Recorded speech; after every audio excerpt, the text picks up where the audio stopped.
two more questions and then we'll wrap up. As someone who has recently, I'll use escaped, the education system as it is now, what do you think is your idea for, I hate to say this, but sometimes Republicans will get, and I'm full-blooded, will get real mad and not real active. So what are we going to do to show these people that the problem that's happening in our country, why are our kids choosing TikTok over voting? Why are they eating Tide Pods? It's because it's starting, like he pointed at, it's starting from a kid's, yes, they're getting attacked from so young all the way through college. I mean, the amount of kids that I went to school with that truly believed that cow farts were what was killing our environment, and the fact that there's a wild horse and burro problem in Arizona where I went to school, I said, you know, I think it'd be pretty interesting to hunt them. We should open a season. I mean, they're invasive, they're detrimental, and people were appalled. And so, kind of, what is your idea for lighting a fire under the butt of people that the education system truly is, in my opinion, probably the core of the problem in our country? If you're thinking for the long run, it absolutely is. It's the most important frontier. So as I said, take that $80 billion from the Department of Education, put it in the hands of parents. They get to choose where they send their kids to schools. I want public schools to compete with those private schools and the teachers' unions. Okay, the teachers' unions are the #1 shackle on public schools, causing them to compete against private schools. Now you have true competition, true choice. Revive that civic education. Know something about the country as a condition for being able to even matriculate, graduate from high school. So it's going to have to be driven bottom up, but the head of the snake does start with the federal government. The other thing when it comes to education is, we got to remember that education does start with the family. I stand by what I said in the beginning. The nuclear family is the greatest form of governance known to mankind. I didn't grow up in wealth. I didn't. But I did have the ultimate privilege. You hear that word a lot, privilege. Well, yeah, I had it. I'm guilty. And I'm proud of it at the same time. Because we had two parents in the house with a focus on educational achievement and instilling in us our faith and our purpose. I want every kid in this country to enjoy that. And so this doesn't fall in the category of education, but it relates to education. The federal government uses taxpayer money now to pay single mothers more money not to have a man in the house than to have that man in the house. So that's why 25% of kids today are born into a fatherless home. That's way more than was the case in 1950 or 1960, before the government created policies supposedly to help certain categories of people that haven't helped any of those people along the way. And so I think one of the things we got to do is get out of this habit of the federal government stopping to pay people to do the exact opposite of what is best for them. More money not to be married than to be married, in terms of when it comes to federal aid.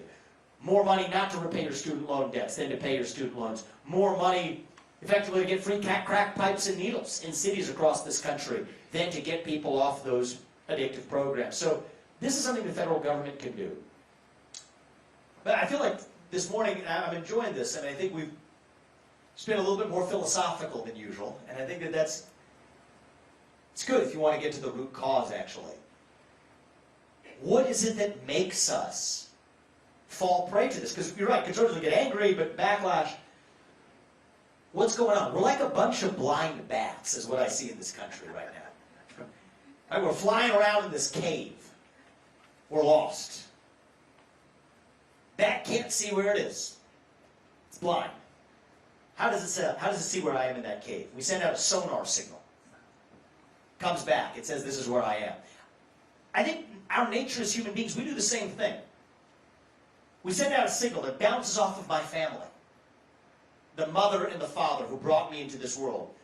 The children who my wife and I brought into this world. That is real. That is true. That bounces back. It tells me this is where I am. We send out a signal that bounces off of my faith in God, my belief in this country. Those things are true. They are real.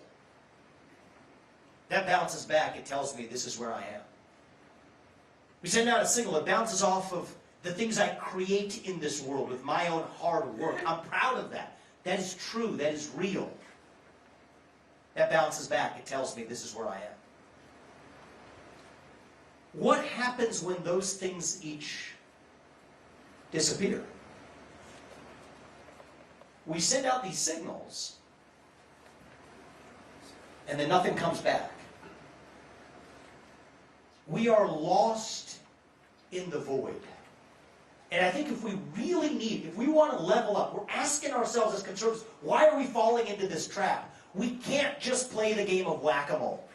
That part is too easy. It is why I was called into this race. If you tell me a year ago that I was going to be running for U.S. president right now, I'd say, you're crazy, and that feels like a sharp poke in the eye I'd rather have instead of doing that. But what I see is a movement where the good people, we've spotted the problem. How many times have I talked about Joe Biden? Maybe once, max, in this speech. It's usually zero. I don't bother because, first of all, Joe Biden's not even the person who's actually the U.S. president running the country. Let's acknowledge that. It's the truth, right? It's somebody else. It's a managerial machine, the Leviathan, the deep state that's actually running the show today. So first of all, it's the wrong place to focus. But second of all, this isn't how we move people. Talk about the radical Biden agenda. I mean, political consultants, they tell it to me, I get the same binder as the other candidates do. Talk about him 3 to 5 times per speech, they'll say.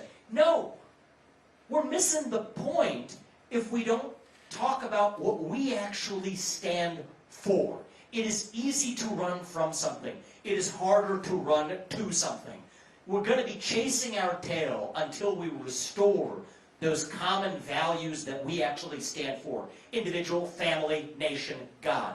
Excellence, meritocracy, the rule of law, free speech and open debate. That you get to speak your mind as long as I get to in return. Self-governance over aristocracy. Yes, these things are what make us American. We have to stand for those values. That's going to be our ultimate deliverance. And yes, the educational system is part of where we can begin to teach the next generation what they are starved for. They're begging for something. They're taking what the left gives them as a substitute. Go to Ben & Jerry's and order a cup of ice cream with some social justice sprinkles on top. Make yourself feel better. Get a hit of fast food. No. We're hungering for the real thing, and it's up to us to serve it up to the next generation. Very last question, and then we'll wrap it up. Thank you, sir.